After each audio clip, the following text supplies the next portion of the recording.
मेरे सभी सम्मानित मदरसा आधुनिक शिक्षक साथियों को मेरा नमस्कार।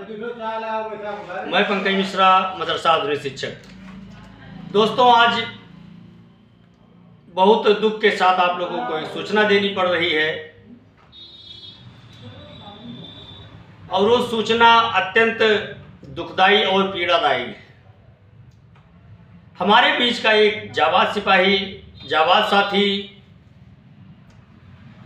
इंतजार करते करते इलाज के अभाव में, जो वर्तमान में मदरसा सैदुल उलूम इमामी पूर्वी में लखीमपुर में तैनात थे, मुजम्मिल भाई, उनका आज देहांत हो गया है। मैं उनको भावपूर्वक श्रद्धांजलि अर्पित करता हूं और ईश्वर से यही कामना करता हूं कि प्रभु इनको अपने चरणों में स्थान दे, इनको जन्नत नसीब हो और इनके परिवार को अपार दुख सहने की क्षमता प्रदान करे। दोस्तों, आज एक एक करके हमारे कई साथी हम लोगों के बीच से जा चुके हैं इस दुनिया को छोड़ करके। उनके परिवार इस समय किस हालात में है, उनका परिवार जानता है या फिर ऊपर वाला जानता है। मेरे भाई मुजम्मिल भाई एक बहुत ईमानदार और बहुत संघर्षशील, ड्यूटी के अपने बहुत पक्के, व्यक्तित्व के धनी, सरल स्वभाव के थे, जो आज हम लोगों को छोड़ करके और स्वर्ग सिधार गए। मैं अपने सभी मदरसा आधुनिकरण शिक्षक साथियों से कहना चाहता हूं, जहां तक ये मेरी वीडियो पहुंचे, सभी लोग मुजम्मिल भाई के लिए दुआ करें कि उनको ऊपर वाला जन्नत नसीब करे। मेरे भाई, आज एक से एक हादसे हम लोगों के साथ हो रहे हैं, उसके जिम्मेदार केवल सरकार ही है। सरकार की गलत नीतियों के कारण आज जो हम लोगों के ऊपर संकट आया है वो असहनीय है।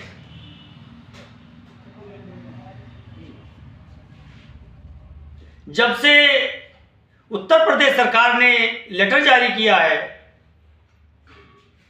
तब से एक एक करके हमारे लगभग दसियों शिक्षक साथी इस दुनिया को छोड़ करके चले गए और इस इंतजार में वो जीते रहे कि एक ना एक दिन मुझे सफलता मिलेगी। और वो कई दिनों से काफी बीमार चल रहे थे, ऐसी सूचनाएं मिल रही हैं। समय पर समुचित इलाज न मिल पाने के कारण उनका देहांत हो गया। मेरे भाई, ऐसे ईमानदार शिक्षकों को हम लोगों ने खो दिया है। आज इसकी भरपाई करना मुश्किल ही नहीं, नामुमकिन है। इतना कुछ होने के बावजूद भी सरकार के कानों में जू नहीं रेंग रही है, वो बहाने के ऊपर बहाना बना रही है, अटकाने, लटकाने, भटकाने की नीति अपना रही है और हमारा एक एक सिपाही अपना जान गंवाता जा रहा है। बहुत दुख हो रहा है दोस्तों, ये सब सुन करके, देख करके मन बहुत व्यथित हो जाता है। जब कोई हमारे बीच का साथी इस तरह से चला जाता है इलाज के अभाव में, तो उस पर एक प्रश्न उठता है मेरे भाई कि आज अगर उनको बराबर सैलरी मिली होती तो आज पैसे के अभाव में ना होते, और अगर पैसे के अभाव में ना होते उनका इलाज समुचित तरीके से हो जाता, सही समय पर उनका इलाज हो जाता, तो आज वो हम लोगों को छोड़ करके न जाते। लेकिन इतना कुछ होने के बावजूद भी सरकार अपनी आंखें मूंदे हुए है। सरकार क्या करना चाहती है, सरकार की मंशा क्या है हम लोगों के प्रति, ये आप लोग देख रहे हैं और समझ भी रहे हैं। मेरे भाई, संघर्ष का दौर है और घमंड किसी का नहीं चलता है। इतना हम मान करके चलिए, रावण इतना बलशाली था, त्रिलोक विजेता के नाम से जाना जाता था वो। सभी ग्रहों को अपने पास उसने बांध रखा था, काल को उसने उल्टा लटका दिया था, लेकिन फिर भी उसके अत्याचार से जब पृथ्वी व्यथित होने लगी तो उसने भगवान को याद किया, आवाहन किया और उसका अंत करने के लिए भगवान को अवतार लेना पड़ा और घमंडी और अत्याचारी रावण का अंत हुआ। तो दोस्तों, घमंड और अत्याचार ज़्यादा दिनों तक नहीं चलता है, इतना आप मान करके चलिए और ये मानिए कि बुरा दौर एक ना एक दिन ख़त्म जरूर होता है। अच्छा दिन आएगा हम लोगों के सामने, हम लोग देखेंगे भी, लेकिन जब तक हम लोगों का समय बुरे दौर से गुजर रहा है तब तक सबका बल लगेगा। हम लोग अगर सोने को उठाएंगे तो मिट्टी हो जाएगा, लेकिन ये काल चक्र ज़्यादा दिनों तक नहीं चलेगा मेरे भाई। ये धीरे धीरे करके एक ना एक दिन समाप्त जरूर होगा और हम लोगों का भी अच्छा दिन आएगा। आज उनके परिवार से पूछिए जिनके परिवार का मुखिया आज गायब हुआ है, इलाज के अभाव में दिल कितना कचोट रहा होगा कि आज अगर मेरा बैलेंस हमको मिल गया होता, मेरा बकाया मेरा मिल गया होता, मुझे मेरी सैलरी मिल गई होती, तो आज मेरा परिवार इलाज के अभाव में अपना दम नहीं तोड़ता। मेरे भाई, बहुत तकलीफ हो रही है, बहुत दुख हो रहा है ये सब सुन करके, देख करके, लेकिन क्या किया जाए। हम लोग केवल एक ही चीज कर सकते हैं, अपनी मांग रख सकते हैं, संवैधानिक दायरे में रह करके हर एक कार्य करेंगे, लेकिन हम लोगों का कुछ होता नहीं है। अगर अभी हम लोगों की जो बातें होती हैं, ऐसा नहीं कि सरकार तक हम लोगों की बात नहीं जाती है, सरकार तक हम लोगों की बातें भी जाती हैं, सरकार में इसकी चर्चा भी होती है, लेकिन परिणाम क्या निकलता है? शून्य। हम लोगों के धैर्य की परीक्षा ली जा रही है और हमारा एक एक साथी इलाज के अभाव में सदमे में आकर के अपनी जरूरतें नहीं पूरी कर पा रहा है, अपने परिवार को नहीं चला पा रहा है। यह सब सोच करके डिप्रेशन में चला जाता है और डिप्रेशन में जाने के बाद कुछ दिन के बाद वो इस पृथ्वी से ही गायब हो जाता है। मेरे भाई, बहुत पीड़ा होती है, बहुत दुख होता है। आज सुन करके जैसे ये मैसेज मुझे मिला है तब से मेरा मन बहुत दुखी था। मैंने सोचा कि ये सूचना आप सभी तक पहुंचाई जाए, क्योंकि हमारा एक परिवार है, मदरसा आधुनिकीकरण शिक्षक एक हमारा परिवार है और हमारे परिवार का एक सदस्य आज हम लोगों को छोड़कर इस दुनिया से चला गया है।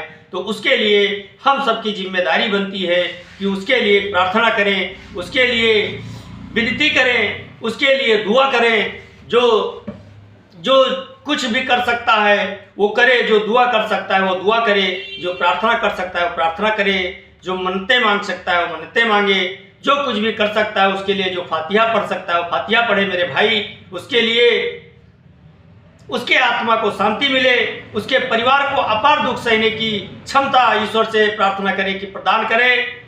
और दोस्तों, हम लोग उन सभी परिवार के सदस्यों से मिलेंगे जरूर, बस थोड़ा समय का इंतजार है। हम लोगों ने लिस्ट तैयार किया है। जब से आदेश प्राप्त हुआ है तब से जितने शिक्षक साथी हमारे इस दुनिया से चले गए हैं उन सब से हम लोग मुलाकात करेंगे, उनके परिवार वालों से, और जाएंगे जरूर। इतना आप लोग मान के चलिए, क्योंकि वो हमारा एक परिवार है। ऐसा नहीं है कि वो मुस्लिम हैं, हम हिंदू हैं तो हम उनके यहाँ क्या करने जाएंगे, या वो दूर के हैं हम यहाँ के हैं, वो दूसरे ज़िले के हैं हम दूसरे ज़िले के हैं। इससे नहीं मतलब मेरे भाई, क्योंकि हम एक परिवार में हैं, एक डोरे में हम सभी लोग पिरोए हुए हैं। इसलिए हम सबकी जिम्मेदारी बनती है कि उनके प्रति हम अपनी हमदर्दी दिखाएं, उनके लिए दुआ करें और उनके परिवारों को सांत्वना दें और उनको श्रद्धांजलि अर्पित करें जो इस दुनिया से चले गए हैं, क्योंकि हम लोगों की दुआएं उनको जन्नत नसीब करेगी। ऐसी हम लोगों को सूचनाएं दी जाती है, ऐसा लिखा पड़ा है कि अगर कोई भी ख़त्म हो जाता है उसके लिए दुआ किया जाए तो उसका कष्ट कम होता है, उसके लिए अगर विनती किया जाए तो उसका कष्ट कम होता है। तो अब तो जो चला गया उसको तो वापस लाया नहीं जा सकता है, लेकिन जो हम लोगों के हाथ में है वो तो हम लोग कर ही सकते हैं मेरे भाई। तो मैं आप लोगों से विनती करता हूँ, खासकर अपने मुसलमान भाई साथियों से, कि कल जुम्मे का दिन है, कल जितने भी शिक्षक साथी हमारे इस दुनिया से चले गए हैं उनके लिए दुआ करें, उनके परिवार के लिए दुआ करें।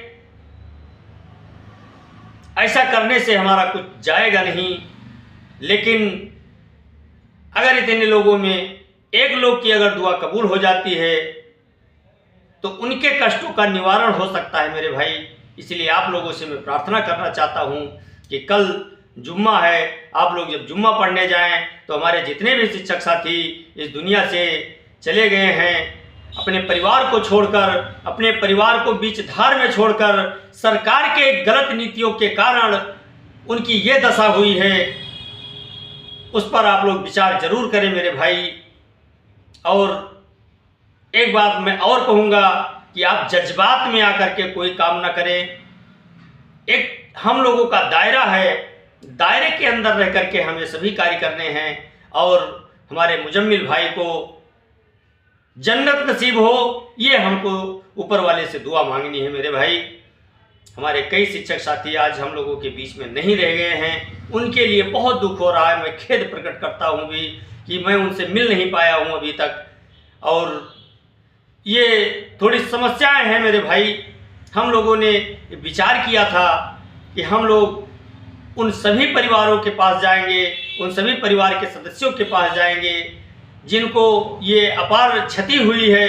हम लोग उनकी कमी तो नहीं पूरा कर सकते हैं, लेकिन उनके दुख में अगर हम शामिल हो जाते हैं तो उनको भी लगेगा कि हमारा भी कोई है, और हमारी जिम्मेवारी भी बनती है, क्योंकि ये दुख सबके ऊपर आ सकता है। इससे कोई बचा नहीं है मेरे भाई, मरने से कोई नहीं बचा है। जो मृत्यु लोक में आया है वो मरेगा जरूर, वो जाएगा जरूर, लेकिन वो अपनी यादें छोड़ के जाता है, अपने कार्य को छोड़ के जाता है, अपने नेचर को छोड़ करके जाता है। और मुजम्मिल भाई एक ऐसे व्यक्तित्व थे जो बहुत सरल स्वभाव के थे, सबसे हंसमुख स्वभाव के थे, मिलनसार थे। उनके लिए हम दुआ जरूर करें मेरे भाई।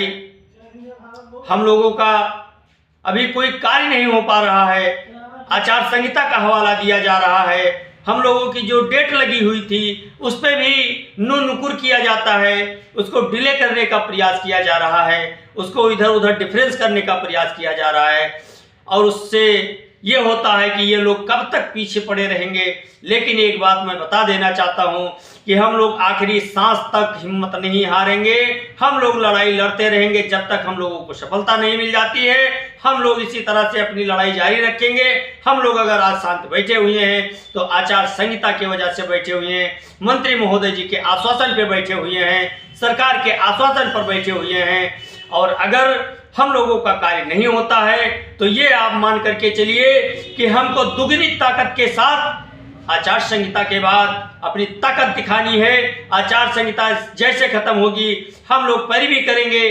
जो मंत्री महोदय जी ने हम लोगों से वादा किया है, वादे के हिसाब से हम लोग अपना कार्य करवाने का प्रयास करेंगे। अगर हम लोगों का कार्य नहीं किया जाता है तो हम लोग फिर आंदोलन करेंगे, और आंदोलन ऐसा अब की बार होगा कि जिस प्रकार से कोई सोच नहीं सकता है। हालांकि हम लोग संवैधानिक दायरे में ही रह करके कार्य करेंगे, ऐसा कोई कदम नहीं उठाएंगे जो संवैधानिक हो। हम लोग संवैधानिक दायरे में रह करके अपनी मांग मांगेंगे, और पिछले धरने से दुगनी ताकत के साथ हम मैदान में आएंगे, और हर एक शिक्षक अपने आप को न्यौछावर करेगा। इसके लिए ये आप लोग कमर कस लीजिए मेरे भाई, ये संदेश समझिए, या आदेश समझिए या विनती समझिए या मेरा निवेदन समझिए, कुछ भी समझिए, लेकिन इसके लिए आपको तैयार रहना पड़ेगा क्योंकि जब आपका हक नहीं मिलता है तो उसको छीनना पड़ता है। और अब हम लोगों का वो समय आया है कि हम लोग आचार संहिता को देख करके उसके बाद में हम लोगों को, अगर हम लोगों का काम नहीं होता है तो हमको अपने लिए आंदोलन करना पड़ेगा, अपने लिए लड़ाई लड़ना पड़ेगा, हमको अपने लिए हर वो संभव कार्य करना पड़ेगा जिससे हम लोगों का कार्य हो सके। इसलिए आप लोगों को तैयार रहना है, अलर्ट रहना है। और सभी दोस्तों से मैं कहना चाहता हूं कि आप लोग धैर्य बनाए रखें, कोई ऐसे शब्दों का इस्तेमाल ना करें जिससे किसी की भावनाओं को ठेस पहुंचे। इसी के साथ आज के लिए बस इतना ही। नमस्कार, जय हिंद, जय भारत, भारत माता की जय।